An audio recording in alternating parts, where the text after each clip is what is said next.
Hello friends, हरे कृष्णा, राधे राधे। तो मैं आज आपको बताऊंगी संध्या पूजन कैसे करते हैं। और फ्रेंड्स, उसके साथ साथ में मैं अपने लड्डू गोपाल की शाम के लिए जो सेवा करती हूँ वो भी आप लोगों के लिए दिखाऊंगी। तो यहाँ पर जो मैंने दोपहर के लिए अपने लड्डू गोपाल को सुला देती हूँ, तो वो उठा दिए थे मैंने। तो फिर मैं उनको मंदिर में ही बिठाल देती हूँ, जिससे पूजा वगैरह जो भी होती है शाम के लिए तो वो एक साथ में हो जाती है। तो मैं उनके लिए दे रही हूँ दूध। तो जैसे दोस्तों, सुबह की पूजा ज़रूरी होती है, ऐसी ही संध्या की पूजा भी बहुत ज़्यादा ज़रूरी होती है करना। तो जो शाम का समय होता है, सूर्यास्त से पहले, सूर्यास्त से पहले ही ना आप अपने घर को बिल्कुल क्लीन कर लें। शाम के लिए झाड़ू लगा लें।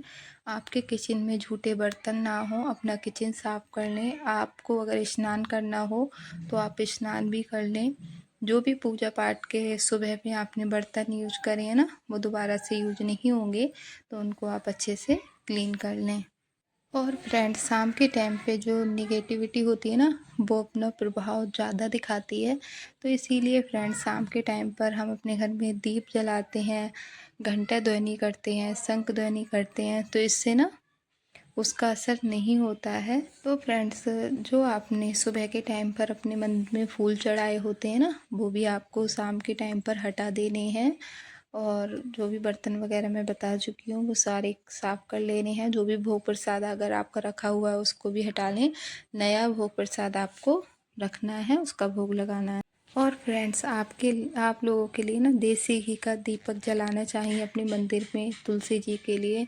और अगर आप गेट पर दिया जलाते हैं ना, तो गेट पर एक बार को आप तिल के तेल का लगा सकते हैं। तो वो आप देख लेना। इसलिए मैं 3 दिए बनाती हूँ, एक मंदिर के लिए, एक तुलसी मैया के लिए और एक अपने गेट पर जलाने के लिए। तो जो तुलसी मैया के लिए दिया बनाती हूँ ना, तो वो ही मैं उससे ही अपने भोले बाबा की और अपनी समी पेड़ की, जो भी मेरे देव वृक्ष हैं वो सभी का पेड़ है, उन सब की आरती कर देती हूँ। और जो मंदिर में दिया होता है उससे भोले बाबा की भी कर देती हूँ। और जो सोमवार का दिन होता है या प्रदोष, मतलब इस तरह का जो दिन होते हैं ना, अलग अलग तिथि वगैरह, उस तरह के दिए मैं अलग बना लेती हूँ। जैसे कहीं पर भी लगाने होते हैं उस तरह से। गेट के लिए एक दिया बना लेती हूँ। तो ये मेरा शाम के लिए हल्के से फूल डाल देती हूँ। और जो यहाँ पर रंगोली वगैरह बनाती हूँ वो मैं सुबह के टाइम पर ही बनाती हूँ, तुलसी मैया के पास में हो या फिर गेट पर।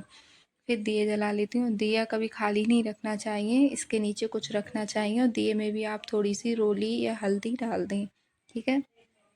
ये बहुत अच्छा होता है, देखिए।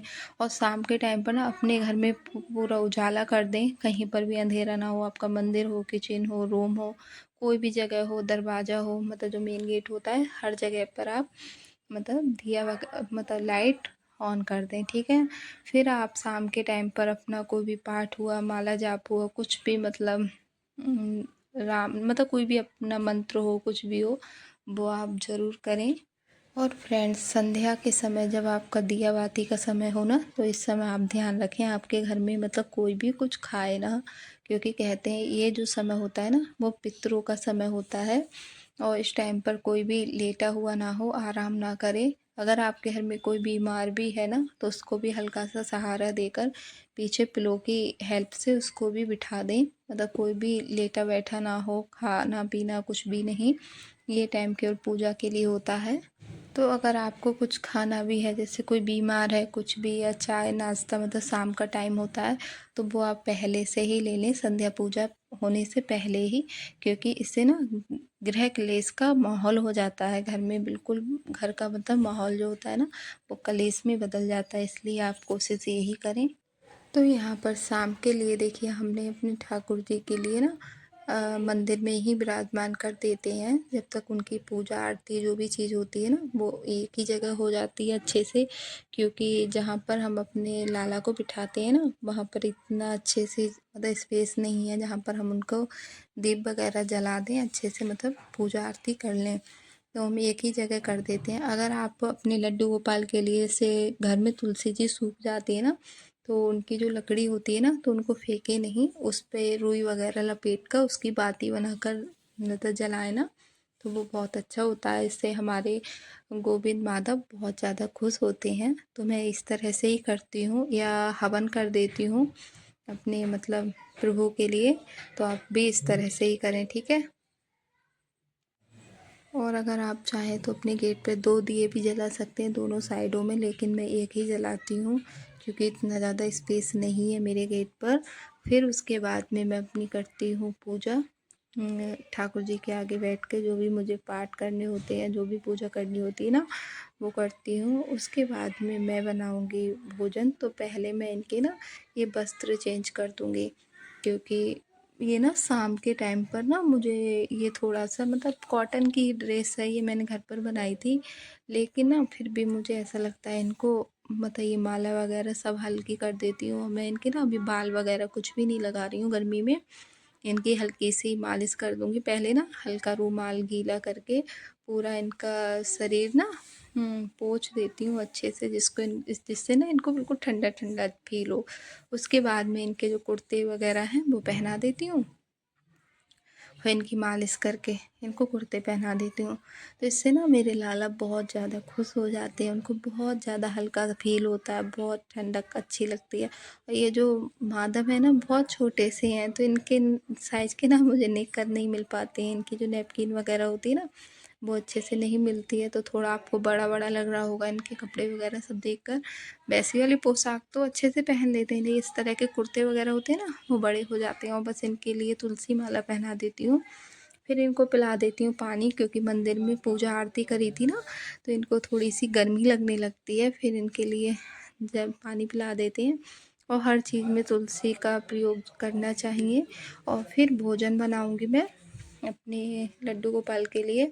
तो भोजन बनाते पे ना मैं नाम मतलब नाम जप करती रहती हूँ। कहते हैं भोजन अगर बनाएं और तो प्रभु का नाम लेते रहे ना, कुछ भी राधा राधा या राम सीता राम मतलब कोई भी आप अपने मतलब जो भी आप अपने मन से लेना चाहें, तो आप नाम लेने से ना, वो भोजन बनाने से ना, वो भोजन बहुत ज़्यादा आप कभी वो मतलब ऐसा करके देखना ना, तो आपके भोजन में एक अलग ही स्वाद होगा। और उसके बाद अगर आप अपने लाला के लिए भोग लगा देंगे ना, फिर तो उस भोजन के कहने ही क्या है। जो लोग कहते हैं ना हमें ये चीज़ परेशानी रहती है, कोई भी दिक्कत रहती है ना, तो वो आपकी सारी धीरे धीरे दूर होने लगेंगी। अगर आपका मन पूजा पाठ में नहीं लगता है, या फिर इस तरह की कोई भी चीज़, आपके बच्चों का पढ़ाई में मन नहीं लगता है, तो इस तरह का ये करके देखें ना, रोज़ रोज़ अपने बच्चों को इस तरह का भोजन दें। आप स्वयं भोजन मतलब सभी लोग घर में लें। मैं मतलब इस तरह से मतलब लड्डू गोपाल की जो थाली है ना वो अलग है मेरी। मैं जो घर में बर्तन होते हैं ना उनको यूज नहीं करती, उनके बर्तन मेरे घर पर अलग हैं। तो मैंने रोटी रखी है, बंद गोभी की सब्जी है और है दाल। और मैंने बनाई थी आज जो आम की खट्टी मीठी वाली सब्जी। तो आज ये वाला भोग बना है। और ये जो भोग बनाती हूँ ना मैं बहुत मतलब शुद्ध तरीके से बनाती हूँ। प्याज लहसुन हमारे यहाँ यूज होता नहीं है। तो फिर अच्छे से भोजन बना के हम कल लगाएंगे भोग। और भोग लगाने के बाद में ये थोड़ा थोड़ा हम सबकी थाली में दे देते हैं, मतलब जो भी हमारे घर पे भोजन करते हैं तो सभी को ये भगवान जी की प्रसादी मिल जाती है। उसके बाद में हम लोग भोजन करते हैं। और जो हमारी घर में बनी हुई दाल वगैरह होती है ना, उसमें हम इसको मिक्स नहीं करते हैं, क्योंकि कभी कभी क्या होता है ना, जैसे दाल बच जाती है तो फिर वो हमारी इधर उधर रहे, उससे अच्छा है ये जो हमने भोग लगाया है यही हम लोग खा लेते हैं थोड़ा थोड़ा।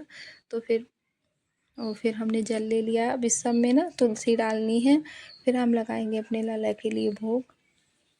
तो शाम के लिए मेरा यही नियम है। मैं शाम को लाला को जब 4 बजे उठा देती हूँ सुलाकर, फिर उनको दूध देते हैं, पानी देते हैं, कोई भी फल होता है उस टाइम पर तो फल दे देते हैं, वरना कोई भी ड्राई फ्रूट्स वगैरह दे देते हैं। उसके बाद में उनकी आरती पूजा वगैरह होती है, फिर उनके वस्त्र चेंज करके उनको बिठा लेते हैं, फिर उनके लिए देते हैं भोजन। और मैं ना अच्छे से उनके लिए भोजन कराती हूँ, एक एक बाइट तोड़ तोड़ के बीच में पानी पिलाती जाती हूँ, जिससे लाला के लिए मिर्च ना लग जाए बिल्कुल भी। और कभी दही चीनी भी रख लेती हूँ, घी चीनी भी रख लेती हूँ, मतलब जिससे उनको ना मिर्च ना लगे। आज मेरी खट्टी मीठी वाली सब्जी थी ना आम की, तो वो थी, तो इसलिए मैंने दही वगैरह नहीं रखा। दही जैसे रात को मैं कम देना चाहती हूँ कि इनको मतलब ठीक नहीं है। तो रात को मैं दूध ही देती हूँ, लेकिन दिन में दे देती हूँ दही वगैरह। देखिए लाला ने भोग कर लिया है, मतलब भोग लगा लिया है, भोजन हो गया है लाला का। अब इनका पेट भर गया है अच्छे से। अब मैं फिर और जैसे हवा भी कर देती हूँ, लाइट नहीं हो ना तो पंखे की हवा देती हूँ, मतलब कर देती हूँ अपने हाथों से। ऐसी सेवा आप करेंगे ना तो आपको बहुत ही ज़्यादा अच्छा लगेगा, बहुत ही ज़्यादा आनंद मिलने वाला है। क्योंकि और किसी चीज़ में कुछ भी नहीं है, जो आनंद प्रभु की सेवा में है ना, वो आपको कहीं पर भी नहीं मिलने वाला। आप ना पूरी दुनिया से बिल्कुल अलग हो जाएंगे। आप इसमें पूजा पाठ में लग जाएंगे ना तो आपको ऐसा लगेगा जैसे आपने सब कुछ पा लिया। अब आपके लिए किसी भी चीज़ की कोई ज़रूरत है ही नहीं, सब कुछ आपके पास है। तो यहाँ पर देखिए उसके बाद में मैं इनको सुलाने की तैयारी करती हूँ। 9 बजे तक इनको सुला देती हूँ। अगर इनका मन कभी नहीं होगा सोने का तो 9:30 10 जब ये मतलब अपने आप से ही मेरे मन में भाव आ जाते हैं कि अब ये सोना चाह रहे हैं, तो मैं इनको सुला देती हूँ बहुत ज़्यादा प्यार से। इनको कुछ भजन वगैरह सुनाकर बहुत अच्छे से सुलाती हूँ। फिर इनको हल्की सी कॉटन की चादर उड़ा दूँगी, क्योंकि सामने कूलर चल रहा है तो इनको मच्छर वगैरह नहीं लगेंगे, इसलिए मैंने मच्छरदानी नहीं लगाई है। जैसे कभी लाइट नहीं हो, कूलर नहीं चले ना, तभी मैं मच्छरदानी लगाती हूँ, जिससे इनको ना मच्छर ना काटें। गर्मी तो होगी तो मैं पंखे से हवा कर दूँगी, लेकिन मच्छर भी नहीं काटने चाहिए। तो देखिए दोनों गोविंद माधव कितने प्यार से सो रहे हैं, और ये मतलब बहुत अच्छा लग रहा है ये देखते हुए ना। आप जब वीडियो देखेंगे ना तब आप देखना, बहुत प्यारा लग रहा है। देखिए हवा, कूलर की हवा आ रही है यहाँ पर सीधे ही, और दोनों लोग सो गए हैं बातें करते करते। इनकी माला मैं इनके बेड के पास में ही रखती हूँ, क्योंकि ये इनके लिए बहुत ज़्यादा प्रिय हैं। और इनके पास जल रख देते हैं ढककर, और कुछ मतलब किशमिश बादाम काजू कुछ भी हो। अभी बादाम नहीं रख रही हूँ गर्मी में, गर्मी बहुत ज़्यादा है इस चक्कर में। तो ये ढक के रख देते हैं, जिससे अगर बीच में इनको भूख लगे ना तो ये ले लें। तो bye bye friends, Radhe Radhe.